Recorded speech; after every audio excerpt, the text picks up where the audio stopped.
첫 번째, 빨리 배울 수 있어요. 두 번째는요, 스트레스를 이겨낼 수 있는 힘이 강해져요. 세 번째는 기억력이 좋아져요. 안녕하세요. 브런치 요가의 김문입니다. 오늘은 뇌과학자들이 말하는 공부 잘하는 간단한 방법에 대해서 말씀을 드려볼까 합니다. 어른이 되면 뇌 성장은 멈출까요? 아니요. 어른이 되어도 뇌는 변합니다.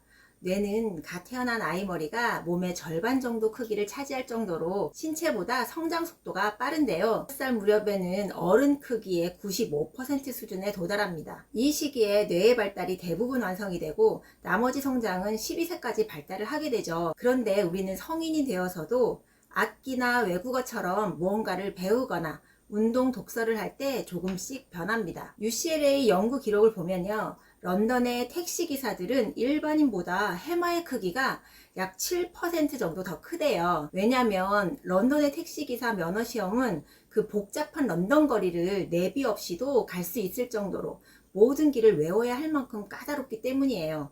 오랜 기간 택시기사 일을 했던 사람들은 공간기억을 담당하는 해마가 더 발달하게 된 것인데요. 이렇게 성인이 되어서도 무언가를 배우거나 경험할 때마다 뇌는 조금씩 변형이 되고 성장합니다. 하지만 아까 말씀드렸듯이 6살 이전에 많은 성장을 하고 12세까지 대부분 뇌의 발달이 완성이 되니까 아이들 뇌 발달에 신경을 써주면 좋겠죠. 그럼 뇌 발달에 도움이 되는 건 어떤 건가요? 미국 내에서 수학과 과학 성적이 높은 네이퍼빌 고등학교에서 하는 특별한 수업이 있는데요. 그건 영교시 체육 수업이에요. 등교해서 바로 1교시 수업에 들어가는 게 아니라 1교시 수업 전에 한 40분 정도를 체육 시간을 갖는데 심박수가 조금 뛸 만큼의 운동을 합니다. 이 심혈관 운동을 하는 이유는 도파민, 세로토닌, 노르에피네프린 같은 화학물질이 심혈관 운동을 하면 나오는데 이런 것들은 기억력, 기분, 주의력, 적극성에 영향을 아주 많이 끼치기 때문이에요. 이렇게 실험을 통해서 영교시 수업을 했더니 체력만 좋아진 게 아니라 독해 성적이 엄청 높아졌다고 합니다. 모든 공부는 글을 읽고 이해하는 독해 능력이 필요하기 때문에 독해 성적이 높아졌다는 것은 모든 성적에 영향을 미친다는 거죠. 10시간씩 앉아서 공부만 한다고 절대 효율이 좋지 않아요. 뇌를 활성화시킬 수 있는 운동을 반드시 해줘야 제대로 뇌를 활용할 수 있습니다. 운동하는 뇌가 어떻게 공부에 영향을 미치나요? 네, 운동을 하면 뇌에 어떤 변화를 줘서 우리 아이들이 공부에 영향을 미치는지 말씀드릴게요. 첫 번째, 빨리 배울 수 있어요. 말귀를 잘 알아듣는다고 하잖아요. 어른들도 회사에서 일을 하다 보면 가르쳐주는 대로 빠르게 일을 배우는 사람이 있고 가르쳐준 거 또 가르쳐주고 여러 번 가르쳐줘도 배우는 게 느린 사람들이 있어요. 이렇게 빠르게 배우고 창의력이 뛰어난 사람들은 뇌 세포끼리의 연결을 하는 시냅스 연결이 아주 잘 되어 있고 두텁기 때문인데요. 쉽게 말해서 서울과 부산까지의 고속도로가 잘 뚫려 있다고 생각하시면 돼요. 다른 뇌 세포끼리의 연결이 좋아야만 창의성도 발휘하고 정보를 서로 빠르게 주고받기 때문에 시냅스 연결이 아주 중요합니다. 미국 콜로라도 주립대에서 60대 참가자들을 두 그룹으로 나눠서 한 그룹은 걷기 운동을 하고 한 그룹은 별다른 운동을 안 시켰어요. 1년 후에 MRI 검사로 1년 전과 후를 비교해 봤더니 걷기 운동을 한 그룹이 측두엽, 전두엽, 후두엽 간의 연결이 강화가 되었다고 해요. 쉽게 말해서 다른 뇌세포 간의 연결도로가 뻥뻥 잘 뚫려서 쉽게 정보를 주고받게 되었다는 거죠. 이렇게 운동은 시냅스 연결을 강화하고 시냅스가 잘 연결된 아이들은 창의적이고 빠르게 지식을 습득할 수가 있습니다. 운동이 우리 뇌에 미치는 영향 두 번째는요. 스트레스를 이겨낼 수 있는 힘이 강해져요. 우리 아이들 초등 6년, 중고등 6년, 총 12년을 공부하면서 보내야 할 텐데 스트레스가 정말 많을 거예요. 게다가 시험을 보거나 나중에 수능을 보게 되면 스트레스 관리가 잘 안 되면 본인이 노력한 만큼 결과를 내지 못해서 너무 속상할 겁니다. 스트레스를 어떻게 이겨낼 수 있는지 말씀드릴게요. 인간은 원래 생존 위험을 느끼며 살아왔는데요.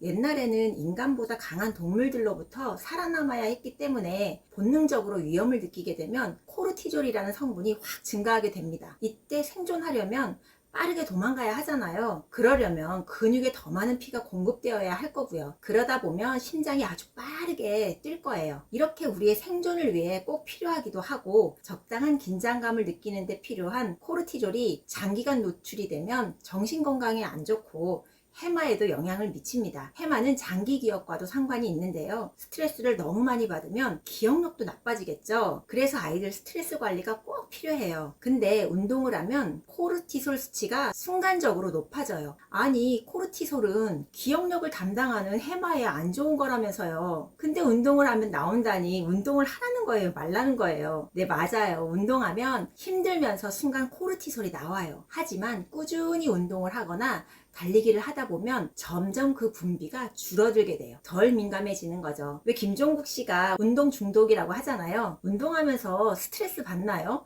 그분은 더 좋아하죠. 조금씩 신체 활동에 대한 코르티솔의 몸의 내성이 강화되었기 때문인데요. 아이들도 운동을 꾸준히 하면 시험이나 공부 스트레스가 생겼을 때 스스로 조절할 수 있도록 내성이 강화가 되니까 스트레스 해소를 위해서도 기억력을 위해서도 운동을 해야 되겠죠. 세 번째는 기억력이 좋아져요.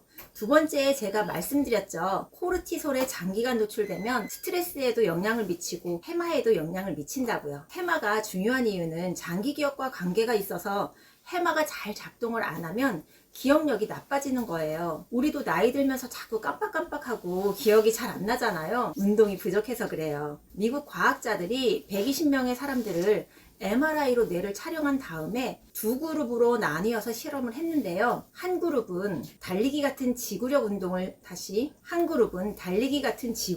시키고 한 그룹은 가벼운 스트레칭 정도의 운동만 시켰어요. 그리고 난 후에 1년에 한 번씩 다시 MRI 촬영을 해봤더니 지구력 운동을 한 그룹은 해마가 2%나 커졌고요. 가벼운 스트레칭을 한 그룹은 1.4%가 해마가 줄었다고 해요. 해마는 장기 기억 장치를 담당하기 때문에 해마가 발달해야 우리 아이들이 공부한 것을 오래도록 기억할 수가 있어요. 그래서 달리기 같은 운동을 하면 기억력이 좋아진다는 게 과학적으로 밝혀진 사실입니다. 오늘 운동을 하면 내가 어떤 변화를 가져오고 그 변화가 어떻게 공부에 영향을 미치는지 말씀드렸는데요. 공부는 아이들이 하는 게 맞아요. 그런데 어떻게 하면 스트레스를 덜 받으면서 효율적으로 공부를 할 수 있는지 부모님들이 알고 아이들을 지도해 주신다면 조금 더 좋을 것 같아서 영상을 준비해 봤습니다. 중학교 가면 아이들 스스로 학습을 주도하고 계획해 나가야 하겠지만요. 그전에는 어느 정도 방법이나 계획 세우는 법을 알려주셔야 좋을 것 같아요. 무턱대고 오래 앉아서 공부만 한다고 성적이 오르지도 않고요. 나중에 스스로 학습할 수 있도록 천천히 하나씩 알려주시면 좋겠습니다. 도움이 되셨다면 좋아요, 구독 신청 해주시면 많은 힘이 될 것 같습니다. 그럼 우리 아이와 좋은 하루 되시고요. 다음 브런치에 또 만나요.